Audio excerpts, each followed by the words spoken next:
Si existe un juego dentro del fabuloso catálogo de Neo Geo que siempre me ha parecido que recibió menos éxito y atención del que merecía, ese fue Shock Troopers, un genial shooter creado por Saurus para arcade, pero que por sus peculiaridades parecía más un juego destinado al mercado casero que al recreativo, y por eso hoy le vamos a dedicar un vídeo. Sed bienvenidos a Canal Freaks. Shooters cenitales o run and guns existen infinidad, sobre todo en el formato arcade que los vio nacer, desde los míticos Ikari Warriors de SNK al clásico Commando de Capcom y a su secuela espiritual Mercs. Es un subgénero tan superpoblado y tan rebosante de obras trascendentes que destacar llegó a convertirse en un problema una vez llegados a mitades de los 90. Pero en Saurus, filial de la magnífica SNK, el enfoque se limitaba a nutrir de variedad el catálogo de Neo Geo, y este sistema no contaba con demasiados videojuegos de este tipo e inclusive empezaba a sufrir de un exceso de títulos de lucha que estaban convirtiendo al sistema en un producto de nicho, de excelente calidad, por supuesto, pero demasiado especializado.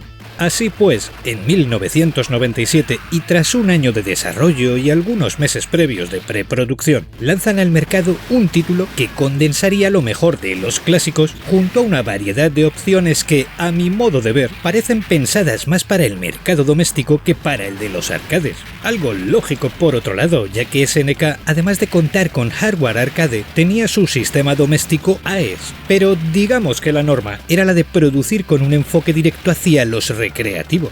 Y es que Shock Troopers, si puede presumir de algo, además de por contar con una calidad global notable, es por ofrecer una variedad de opciones, de fases, rutas y personajes atípicas para un juego de salones arcade, a lo que habría que sumar su más que justa dificultad, que también contó con un balance más propio de las videoconsolas que de las placas recreativas. El juego demostraba esto ya desde un primer contacto, en el que se nos permitía jugar de dos formas distintas. En modo lobo solitario, eligiendo un solo personaje y dotándolo con una vida mayor, o en modo de equipo, en donde seleccionábamos a 3 soldados y los alternábamos a nuestro gusto durante la partida. Añadamos que el título contaba con 8 personajes seleccionables, cada uno con sus propias características, diferenciándose en velocidad, resistencia, daño del disparo principal e inclusive en potencia y rango efectivo de su exclusivo ataque especial.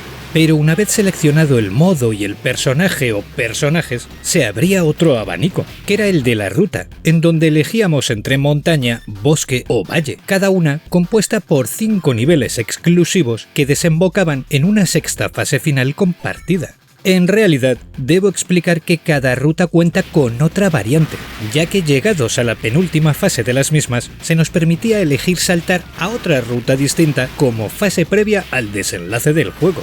Esto lo convertía en un título con 18 fases y de una variedad y longitud muy superior al de la mayoría de sus congéneres de salones recreativos, contando con la inclusión de distintos enfoques mecánicos, ya que llegábamos a participar en persecuciones en moto, fases en las que debíamos escalar o en las que nos movíamos en lanchas, por ejemplo.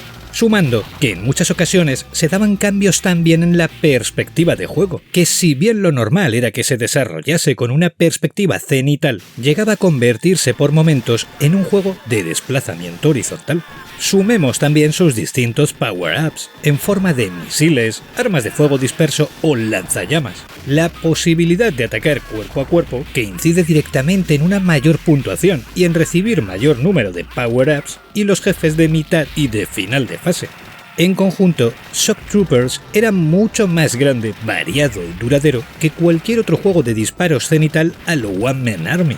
En torno a mi teoría sobre su enfoque doméstico, debo aclarar que más que basarme en su variedad de contenido, me fijo principalmente en su dificultad, que es mucho menor que en la inmensa mayoría de títulos de su estilo, algo muy poco usual para un arcade. Y es que la esquiva que incorpora Shock Troopers es demasiado efectiva para tratarse de una máquina recreativa, ya que permite, una vez dominada, que nos zafemos de casi cualquier ataque sin mayor problema. Y no es que sea un juego demasiado fácil, ya que acabar una ruta con un solo crédito es complicado, pero con algo de concentración y de pulso es viable, inclusive para los menos duchos.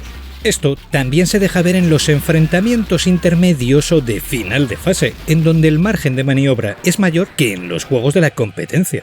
Llegados a este punto, toca aclarar que el único problema del juego se encuentra en estos enfrentamientos, que son calcados en cada ruta o fase y que recuerdan en exceso a los ya vistos en el Mercs de Capcom. No están mal, pero son el aspecto más flojo de todo el juego. Por otro lado, y como sello de la mismísima SNK y de Saurus, se trató de un título espectacular en términos gráficos, ofreciendo un colorido y una calidad de sprites demencial, junto a unos efectos de scaling fantásticos. Pese a encontrarnos ya en la generación de las 32 bits, Shock Troopers se sentía como un juego potente y puntero en 2 dimensiones.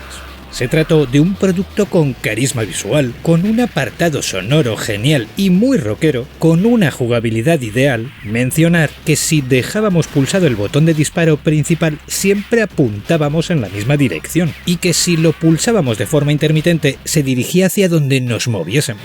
Era realmente variado y enganchaba. Y pese a sus pocos defectos, casi que lo podemos considerar como uno de los mejores juegos de su género y como un arcade notable. Pero no triunfó, no llegó a contar con ports hasta muchos años después y se convirtió en un olvidado que, para sorpresa de muchos, ni siquiera aparecía entre los tops de su sistema. Así que, dicho esto, no puedo más que recomendároslo, ya que lo tenéis en versión digital para cualquier videoconsola. Y encima, se trata de un port estupendo en el que participaron los geniales M2. Si buscáis un juego de disparos arcade con vista cenital, puede que Shock Troopers sea un candidato magnífico con un modo de dobles espectacular. Finalizo comentando que llegó a aparecer una continuación, que compartía enfoque y modo de juego, pero que se desarrolló con una estética de sprites pre-renderizados, muy vistosa, debo decir, pero que corrió inclusive peor suerte y contó con mucha menos repercusión. En lo personal, prefiero la primera entrega, pero también me parece un título genial. Y bueno, con esto ya comentado, no queda más que despedirme y daros las gracias por vuestro tiempo y por vuestra atención. Nos vemos en el próximo vídeo. ¡Saludos!